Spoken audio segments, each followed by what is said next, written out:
Bonjour à toutes et à tous, bienvenue dans ce nouveau numéro de Top Chrono. Bonjour Laurent. Bonjour Sarah. Comment ça va aujourd'hui? Pas trop mal, merci. Bon, vous allez nous présenter JBB. Jean-Baptiste. Monsieur JBB, Jean-Baptiste Brégeot. Bonjour. Bonjour. Merci Qui veut d'accueillir. dire athlétisme. Brégeot, ça veut dire athlétisme dans l'Indre. Un petit peu. Ouais. Un petit peu. Donc vous êtes devenu président, il n'y a pas très longtemps, du comité de l'Indre d'athlétisme à la place de qui? De mon père. Très bien. Après 22 années de bons et loyaux services, il a passé la main. Ouais.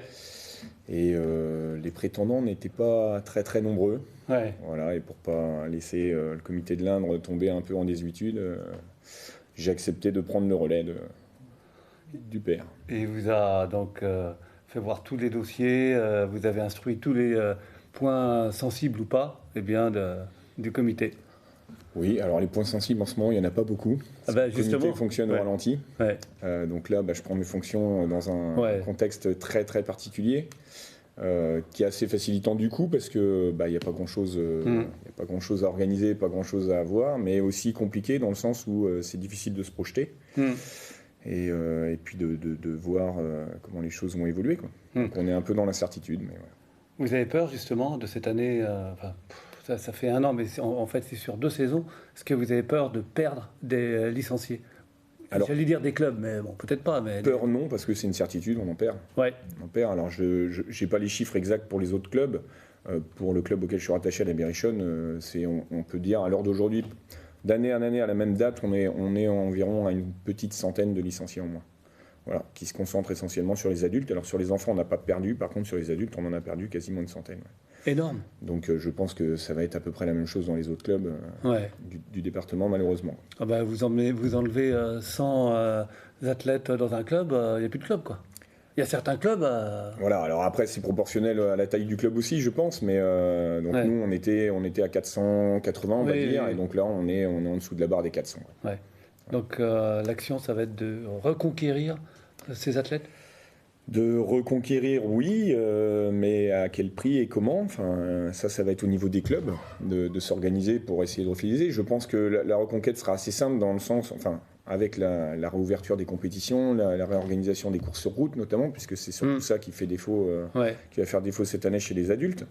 Mais là, on est lié aux autorisations gouvernementales et à l'évolution de la crise sanitaire. Ouais. Voilà, donc c'est un peu compliqué de se projeter et de savoir. Voilà. Alors, est-ce que vous allez rassembler les clubs? Est-ce qu'il y a une action d'info, en tout cas, de mener auprès des clubs? D'ailleurs, c'est quoi votre rôle au niveau du comité? Le rôle du comité, c'est l'organisation, établir déjà le premier rôle, c'est établir le calendrier départemental des compétitions. Et en dessous de moi, alors c'est Gildas Curté qui a été également nouveau président des courses sur stade à la place de Daniel Mercier, qui a œuvré également depuis pas mal d'années, et donc également d'établir le calendrier des courses sur stade. Voilà. Bah oui, mais enfin, les premières dates, déjà, elles sont caduques. Hein. Voilà, les premières dates sont caduques. Nous, au niveau de l'athlé, la saison de cross, on peut dire qu'elle est morte. Ouais. Voilà, les championnats départementaux qui devaient être organisés au Chevalier ont été annulés. Les championnats régionaux annulés et les championnats de France décalés à la fin du mois d'octobre. Comment se qualifier alors pour les championnats de France? C'est une très bonne question. Alors comment? Je ne vais pas répondre parce que la Fédé a donné quelques informations mais qui ne conviennent pas à beaucoup de personnes. Donc ça serait sur des potentiels au club, au comité, aux régions de définir qui a le niveau ou pas d'y participer. Voilà. Sur dossier alors? Ouais, donc c'est très compliqué. C'est la même chose que ce qui se passe en ce moment où il n'y a que les élites qui peuvent participer aux compétitions. J'ai reçu une lettre d'une présidente de club qui l'a envoyée à tout le monde et il y a eu beaucoup de réactions qui sont contre le fait d'appeler ça des championnats de France puisque seule une petite poignée d'athlètes peuvent y participer. Là, j'ai en tête, sur les championnats de France qui arrivent, on a des athlètes de la Berrichonne qui sont qualifiés. Pour le moment, il y a 6 athlètes qui peuvent prétendre le faire. Il y en a que 3 qui ont confirmé leur inscription. Donc, est-ce qu'on peut appeler ça un championnat de France? Voilà. Et après, c'est que, à l'heure d'aujourd'hui, ils peuvent pratiquer que les athlètes qui sont sur les listes, qui sont listés sur les listes ministérielles au niveau. mais ça laisse quand même beaucoup de monde à la porte et c'est très inégal comme système puisqu'il y a des athlètes qui peut-être n'y étaient pas l'année dernière et qui peuvent prétendre cette année de par leur niveau et qui malheureusement ne peuvent pas... Donc là c'est sur invitation, sur dossier, sur potentiel, voilà. C'est compliqué. Et concernant le cross, vous aviez un projet, alors il faudra le différer sans doute, un challenge? Oui, alors c'est une idée que j'avais soumise déjà l'année dernière, mais la crise sanitaire a fait qu'on ne l'a pas mise en place cette année. De toute manière, il n'aurait pas pu aboutir. Ça fait partie d'un de mes 2 gros points phares, moi en tant que président du comité de l'Indre.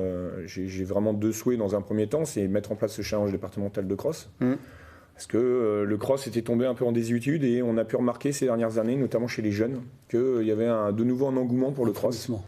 Alors moi, je me rends compte d'autant plus avec mon fils qui est en âge maintenant de participer et qui aime ça, avec ses copains, et je me rends compte que moi, quand j'étais gamin, au même âge, j'avais des crosses tous les 15 jours. Et sauf qu'on était arrivé à une période où les crosses, quand les enfants en faisaient 3, c'était déjà super bien. C'est vrai. Donc l'idée, ça a été de contacter un peu chaque responsable de club dans le département, chose que j'ai faite l'année dernière, et j'ai eu des réponses positives de tout le monde.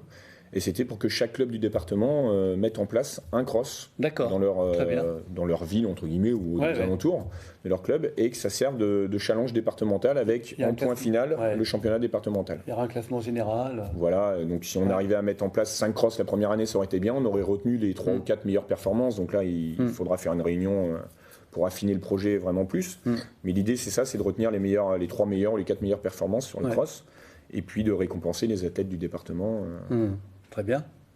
L'autre idée, l'autre projet? L'autre projet, c'est plus au niveau des bénévoles et des dirigeants, c'est d'essayer de fédérer un peu les demandes de formation. Voilà. Alors, je suis bien placé pour le savoir, le bénévolat, ça demande un temps fou.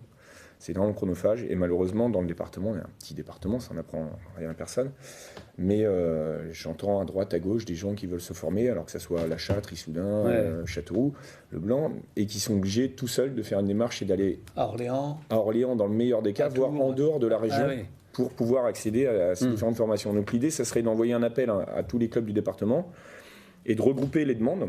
Sur une année, par exemple, l'année prochaine, on dit en 2022, on met la demande sur formation des courses routes, par exemple. En 2023, ça sera la formation des jeunes entraîneurs moins de 16 ans. 2024, ça sera juge. Voilà. Et du coup, d'avoir suffisamment de monde pour faire venir les formateurs dans le département et donc limiter les déplacements et non plus faire déplacer les bénévoles pour aller sur les différents lieux de formation. Bon, très bien. On va parler de Viviane. Vous travaillez avec Viviane Dorsil. Oui. On l'a vu, alors, on ne voit plus beaucoup d'athlètes, on en a profité. Il y en avait quelques-uns à la Margotière. Oui, des courageux. Des courageux, il y en avait 3-4. On regarde et on en reparle. C'est parti. Marche. Donc aujourd'hui, j'avais juste 2 athlètes. Donc ce sont des athlètes qui sont en fac, c'est-à-dire que ce matin, ils n'avaient pas cours. Donc qui font partie des cadets juniors, ce sont des juniors. Donc j'ai fait l'entraînement. Il y a une Maëva qui fait une compétition samedi parce qu'elle est listée. Il faut savoir que là, les gamins n'ont pas de compétition en ce moment, uniquement les listés. Donc elle est sur liste ministérielle. Donc samedi, elle va courir à Aubière et le week-end prochain, elle sera au championnat de France aussi à Miramas sur 60 mètres. Donc ils ont fait toutes catégories, c'est-à-dire élite, donc de cadet jusqu'à master. Donc tout le monde va courir ensemble et ensuite ils vont faire à la finale, ça va être par catégorie. Donc il y aura un podium, voilà. Donc il y aura très peu de monde, parce que c'est uniquement les lycées, encore une fois, qui courent. Il n'y a pas de public, c'est à huis clos et juste un accompagnateur. Donc ça va être vraiment, vraiment fermé. Pousse. Tu montres les genoux, Coco. Ouais. Hop. Pousse. Arrêtez de première appui. Hop. Gratte. Ah, c'était bien.